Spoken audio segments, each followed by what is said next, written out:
এই প্রজাতির অত্যাচারে মানুষ এখন মারা যাওয়ার আগেও ভয় পাবে। আমি আপনাদেরকে লিখে দিতে পারি, এই প্রজাতি যদি বেশি ছড়ায় যায় তাহলে কিন্তু মানুষ মৃত্যুশয্যায় শুয়ে তার পরকালের চিন্তা, ঈশ্বরের চিন্তা এসব করে আর ভয় পাবে না। মানে তাদের মাথায় খালি একটাই চিন্তা ঘুরবে, একটু পরেই তো ওরা চলে আসবে আমার শ্মশানে, আমার শ্রাদ্ধে। আমার পরিবারের এত শোকের মধ্যে ওরা পার্টি ড্রেস পরে এসে হ্যাকা ব্যাকা হয়ে পোজ দিয়ে ছবি তুলবে, তারা খাবারের মান নিয়ে ভিডিও করবে। ঠাকুর, মৃত্যুর পরেও যদি এসব দেখতে হয় আমার আত্মার কি কোনোদিন শান্তি হবে?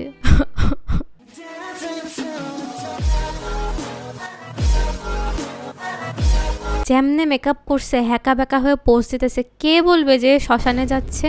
মানুষের জন্মদিনের পার্টিতে যাচ্ছেও কেউ ভাববে না, সবাই ভাববে হয় সে ল্যাকমে ফ্যাশন উইক বা ফ্যাশন শোতে যাচ্ছে আর নইলে কারোর বিয়ে বাড়িতে যাচ্ছে। মানে এমন আইডিয়া মানুষের মাথায় আসে কেমনে? আসমান থেকেও তো এমন আইডিয়া টপকানোর কথা না ভাই। খুবই খারাপ লাগছে যে আমার দিদা আমাকে ছেড়ে চলে গেছে। আপনি তো সদ্য দিদাকে হারায় খুব কষ্টে আসেন, এই জন্য মুখে 14 মূল্যকের মেকআপ ঘষতেছেন, তাই না দিদি ভাই? না ঠিক আছে, আমাদের জীবিত বা মৃত ব্যক্তির জন্য শোক করা উচিত না, কিন্তু আপনার মনে হয় না আপনি এটা একটু বেশি ক্যাজুয়ালি নিয়ে ফেলতেছেন? মানে আমি আর বাকি সব কথা বাদ দিলাম, ড্রেস আপের কথা, মানবতার কথা, কি উচিত কি অনুচিত এটা যার যার পার্সোনাল ব্যাপার, কিন্তু আমি খালি একটা কথাই ভাবতেছি যে এইভাবে চুল ছেড়ে দিয়ে মেকআপ করে শ্মশানে যাচ্ছে কেমনে? মানে এর কি জানে ভয় ডর নাই? কারণ শ্মশানটা কিন্তু কোনো খেলাধুলা করার জায়গা না, ভ্লগ করার জায়গা না, এটা খুবই সেন্সিটিভ একটা জায়গা। এই ব্যাপারে কি আর একটু ভয় ডরও করতেছে না? নিজের সেফটি নিয়েও এর ভয় করতেছে না? তুই না একটা বোকার হদ ধরে দিদি, নিজের প্রজাতি দেখে কেউ ভয় পায়? মনে কর ও নিজের প্রজাতির সাথে মিট আপ করতে যায়, তাও ঠিক, শাকচুন্নির আবার ভূত পেত নিতে ভয় কিসের? শুরু হয়েছিল শ্রাদ্ধ ভ্লগ দিয়ে, তারপর হলো শ্মশান ভ্লগ, এখন আবার মানুষ নিজের অসুস্থ আত্মীয়কে দেখতে যাওয়ার জন্য ভ্লগ বানাচ্ছে। তবে আমার কিন্তু মনে হয় যে হসপিটালে দেখতে যাওয়ার জন্য যে দিদিভাইরা ভিডিও বানাইতেছে তারা এই শ্রাদ্ধ ভ্লগ আর শ্মশান ভ্লগের চাইতে অনেক বেশি বুদ্ধিমতী। Let me explain. যদি ওনার আত্মীয় বেঁচে ফিরে আসে তাহলে বলবে যে এই যে আমি ভ্লগ করছিলাম, আমি সেজে কুজনার সামনে দাঁড়াইছিলাম, এটা দেখে ওনার মন ভালো হয়ে গেছে, এই জন্য উনি বেঁচে গেছেন, তাই আমাদের সবারই উচিত হসপিটাল ভ্লগ করা। একটা সিচুয়েশন।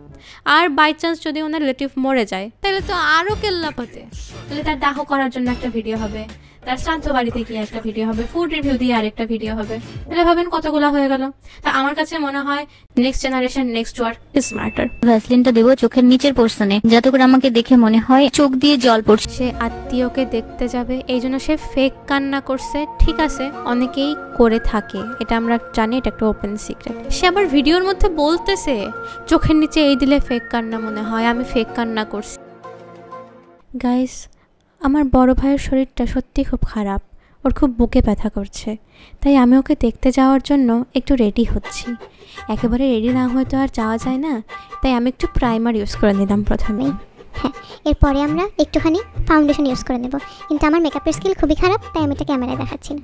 এরপরে একটু ফেস পাউডার দিয়ে নিলাম, একটুখানি লিপস্টিক দিয়ে নিলাম। আইলাইনারটা একা একা দিতে পারি না গাইস, আমার তো খুব ভয় লাগছে আমাকে ছেড়ে আবার সবাই চলে না যায়। উফ, দাদা এটার জন্য এত মন খারাপ লাগছে না, তাই 14 মূল্যকে মেকআপ না ঘষতে আমার ভালোই লাগছিল না।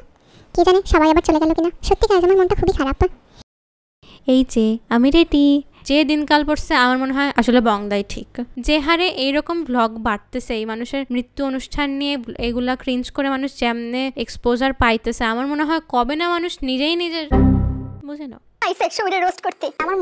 এই যে মানে তাকে কিছু একটা বললেই সে একেবারে মুখ টুক ভ্যাসকায় কেমন করে গালি গালাজ দেওয়া শুরু করে। দিদি ভাই প্লিজ এমনটা করেন না, আপনার চেহারা একদমই সুন্দর লাগতেছে না, অতি বিশ্রী জঘন্য লাগে, দেখতে খুব খারাপ লাগে, চোখের অশান্তি মনে হয়।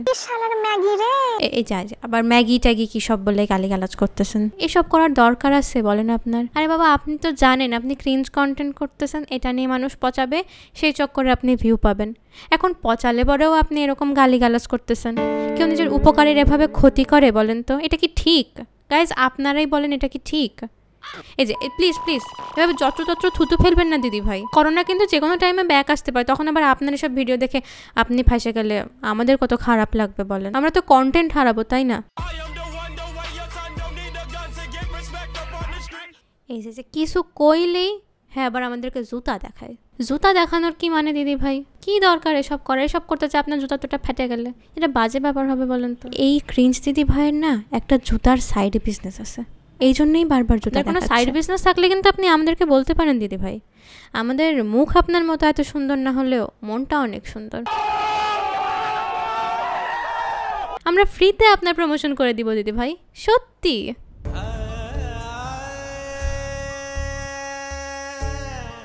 রাতারাতি হিট হওয়ার জন্য ক্রিঞ্জ ভ্লগ করা বা ক্রিঞ্জ কন্টেন্ট বানানো one of the best ways, এটা কিন্তু আমরা সবাই জানি এবং এটা একটা ওপেন সিক্রেট।